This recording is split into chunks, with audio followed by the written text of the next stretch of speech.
Ya, bismillahirrahmanirrahim. Kita lanjutkan kajian kita dari pembahasan tentang fadlu talabil ilmi, keutamaan mencari ilmu. Dalam poin yang keempat, qala Ka'bul Ahbar, telah berkata Ka'bul Ahbar rahimahullah ta'ala. Ka'bul Ahbar ini adalah seseorang yang ketemu dengan Nabi, akan tetapi dia diwasiati oleh ayahnya jangan sampai membuka ada satu kitab. Iya. Beliau diwasiatkan oleh orang tuanya jangan sampai dibuka. Ketika ayahnya sudah meninggal, lalu dia buka, ternyata isinya adalah tentang Rasulullah SAW. Tapi dia waktu itu masih belum percaya. Dan akhirnya dia membaca, disesuaikan dengan Nabi, betul enggak? Dibaca lagi, sesuaikan, terus sampai nanti nih Nabi akan wafat tanggal sekian dalam Taurat disebutkan. Dan ternyata betul, setelah semuanya Nabi sudah wafat dan ternyata isi kandungan daripada Taurat itu betul, barulah dia masuk Islam. Makanya dia tabi'in, bukan sahabat, padahal dia ketemu Nabi. Ya. Beliau mengatakan begini, "Lau anna thawaba majalisil ilmi bada linnasi." Andaikan pahala-pahala majelis ilmu itu bisa terlihat.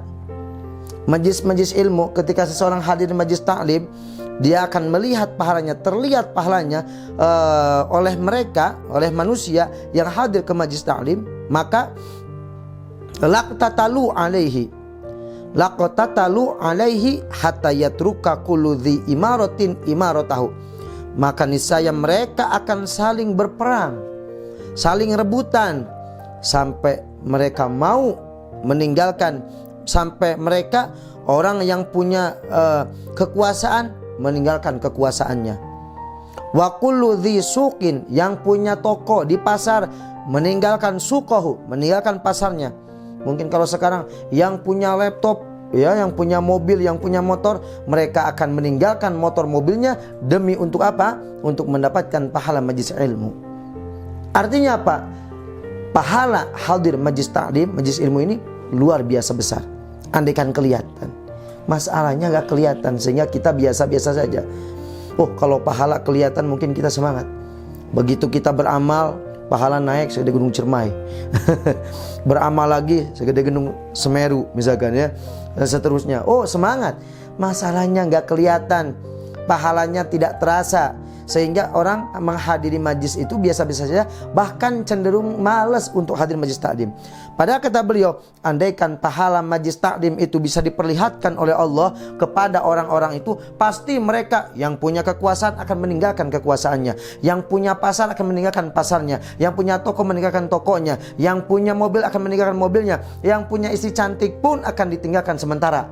Ya, istri cantiknya demi untuk apa? Untuk menghadiri majlis taklim supaya mendapatkan pahala yang besar. Andaikan kelihatan, masalahnya nggak kelihatan. Maka dari itu, ayo kita hadir majlis-majlis taklim, majlis-majlis ilmu, karena ini pahalanya besar yang luar biasa. Terutama majlis-majlis yang disiapkan oleh radio MSR, di Sholawat Radio. Di situ ada kajian-kajian, tempatnya pindah-pindah. Kita bisa mengambil ilmu, mengambil kemanfaatan dari para guru-guru kita, ya, yang ada di radioku ini. Masya Allah, ini adalah merupakan majlis-majlis yang mulia. Terlebih di situ bukan hanya majlis taklim, tetapi dibacakan sholawat kepada Nabi sebelumnya, dibacakan maulid, lalu ada kajiannya. Maka di sini sudah komplit. Saya sampaikan tadi, ini kalau pilihan dua memang lebih afdol majlis ilmu, tetapi kalau dua-duanya itu lebih afdol lagi.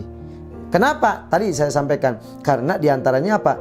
Kenapa harus ada maulid dulu? Supaya orang ketika mendengarkan ilmu, mulai pengajian, mereka hatinya sudah tenang, hatinya sudah bersih, hatinya sudah siap betul untuk menerima ilmu. Karena ini ilmu itu adalah nur, cahaya. Wa nurullah la yuhdalil asi. Cahaya Allah tidak akan diberikan kepada orang yang bermaksiat. Makanya maulid dulu, istighfar dulu, zikir dulu. Supaya apa? Supaya dosa-dosa kecilnya rontok, hilang dengan istighfar dan sholawat kepada Nabi, lalu dikasih ilmu, dikasih nur, sehingga akhirnya masuk ke dalam nuraninya mereka. Dan begitu. Ini jelas pahalanya begitu besar.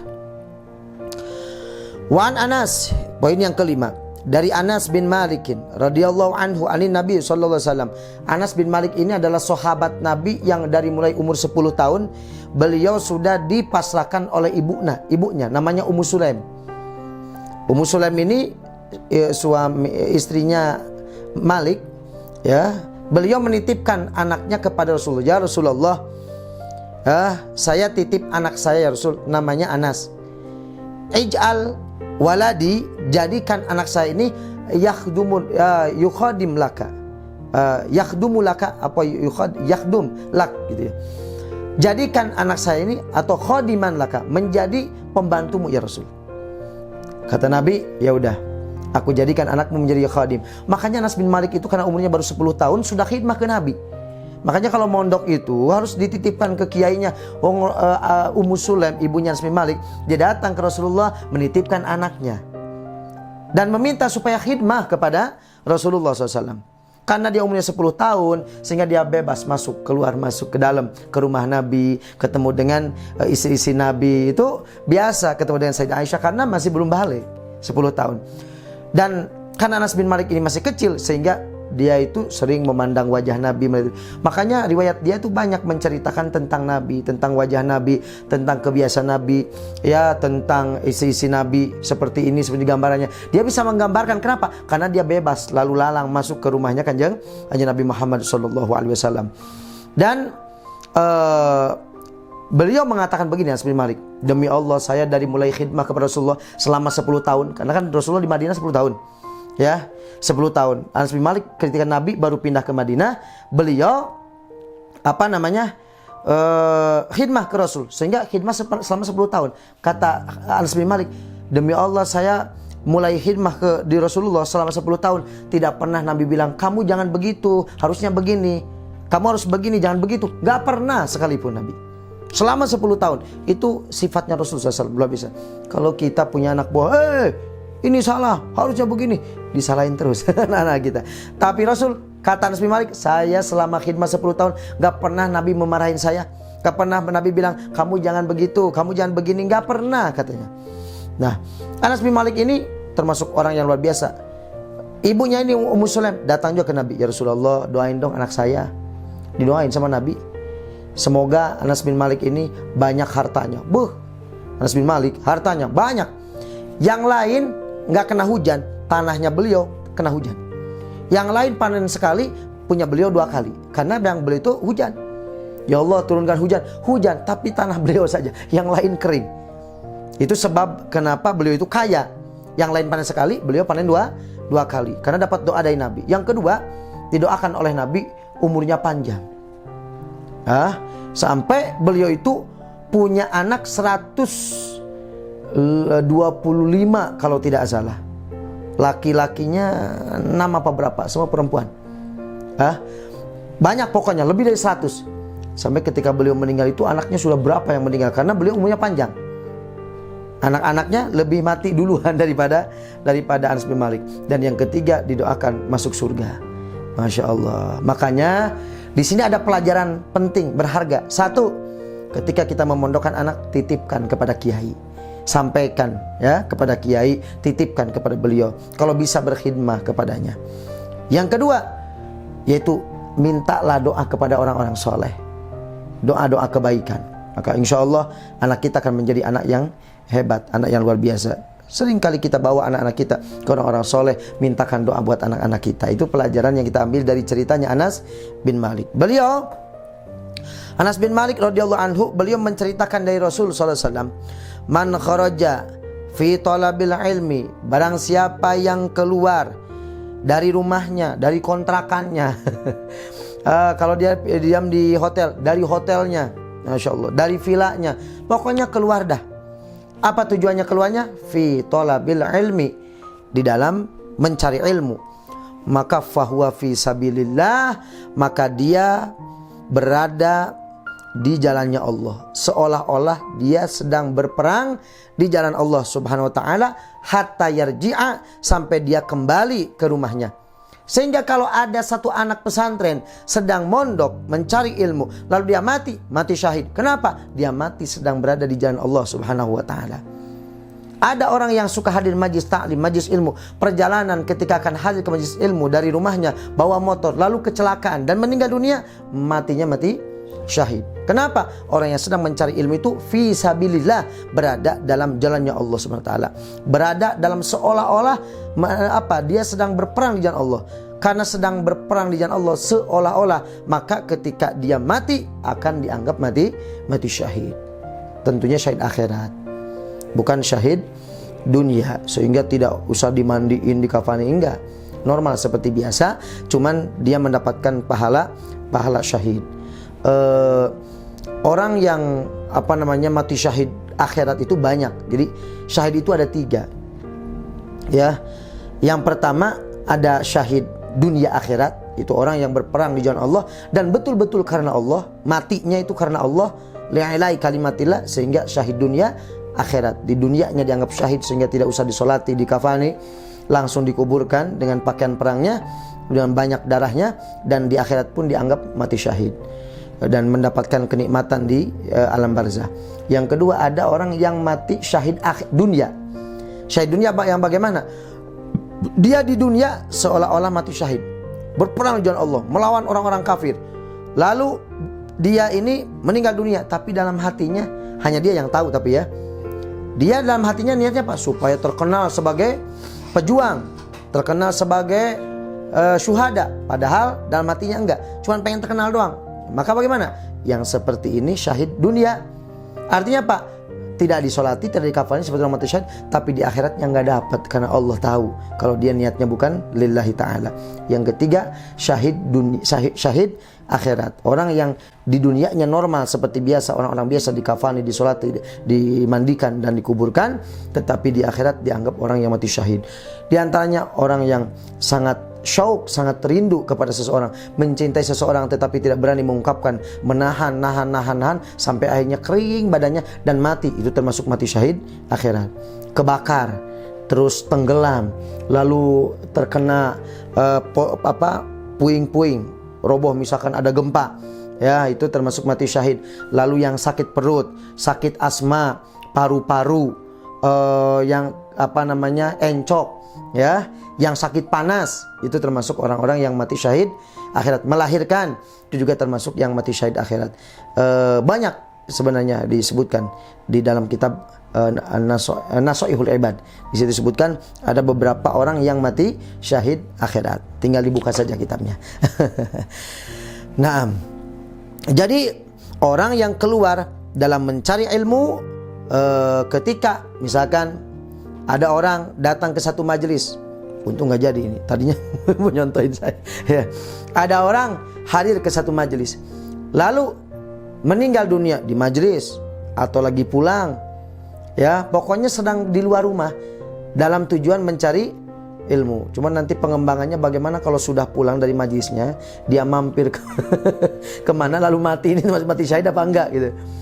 Ya, mungkin dia masih dia masih di perjalanan habis mencari ilmu, karena kalimatnya hatta yarji'a, sampai kembali. Dia kan belum kembali, walaupun ngecot dulu, belok dulu kan, mungkin lapar, mau ngemie ayam atau apa, bakso, ya.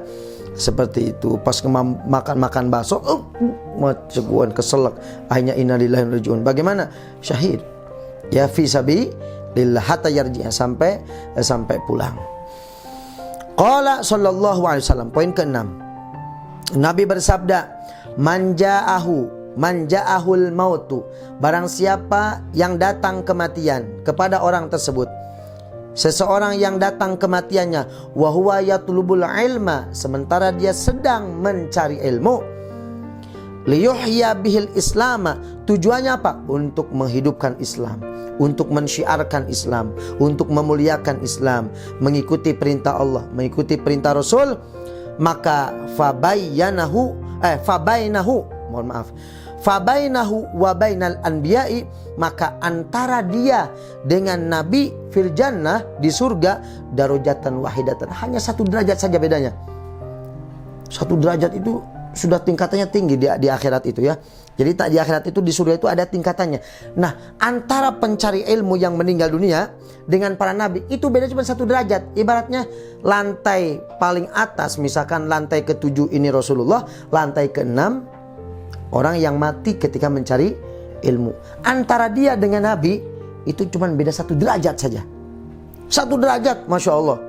Kalau kita ini derajatnya berapa dengan Rasulullah? Jauh. Belum lagi dengan para kiai, belum lagi dengan para wali, belum lagi dengan para nabi-nabi yang lain, belum lagi dengan Nabi Muhammad. Jauh, baina sama wa sumur, ya, antara langit dengan sumur. Jauh sekali derajatnya, Masya Allah. Tetapi ketika orang itu meninggal dalam keadaan mencari ilmu, maka nanti di surga, berarti ini satu, ada poin apa?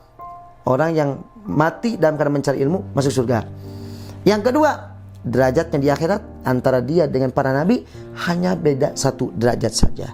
Masya Allah. Maka itu saya sarankan, dari mulai sekarang sampai kita mati, berusahalah dalam hati untuk selalu niat mencari ilmu, sehingga suatu saat ketika kita mati syahid.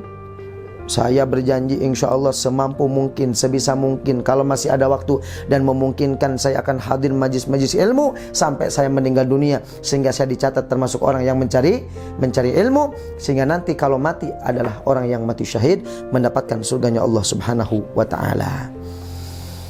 Poin ke-7, man mata wa huwa yatlubul ilma, barang siapa yang mati dan dia mencari ilmu, maka yuqayyidullahu lahu man yu'allimuhu fi qabrihi. Allah. Barang siapa yang mati sedang mencari ilmu, maka Allah nanti akan mendatangkan seseorang yang mengajarkan dia fi qabri, di kuburannya. Ila ayyab'athahullahu aliman, sampai Allah nanti akan membangkitkan di hari kiamat menjadi orang yang alim. Oh, orang yang alim derajatnya tinggi. Ada seorang santri, seorang pelajar, atau seorang ibu-ibu atau bapak-bapak yang selalu hadir majelis ilmu, lalu meninggal dunia. Ketika meninggal dunia, begitu dia masuk ke kuburan, Allah mengirimkan 1 malaikat yang akan mengajari dia, dan dia berarti menjadi santri abadi. Di kuburan dia ngaji. Bayangin, di kuburan ngaji, yang lain disiksa, dia ngaji sampai Allah bangkitkan dia menjadi orang alim. Wah, mondoknya lebih lama di akhirat, di kuburan, daripada di dunia. Jadi kita yang selalu hadir majlis ilmu, majlis taklim, yang selalu belajar, ketika nanti kita mati di kuburan, kita akan ngaji terus. Allah akan mengirimkan guru-guru kita. Maka jangan khawatir, ya, akan diajari terus sampai hari kiamat. Berarti berapa? 1000 tahun misalkan. 1000 tahun ngaji, bayangin, alim kagak?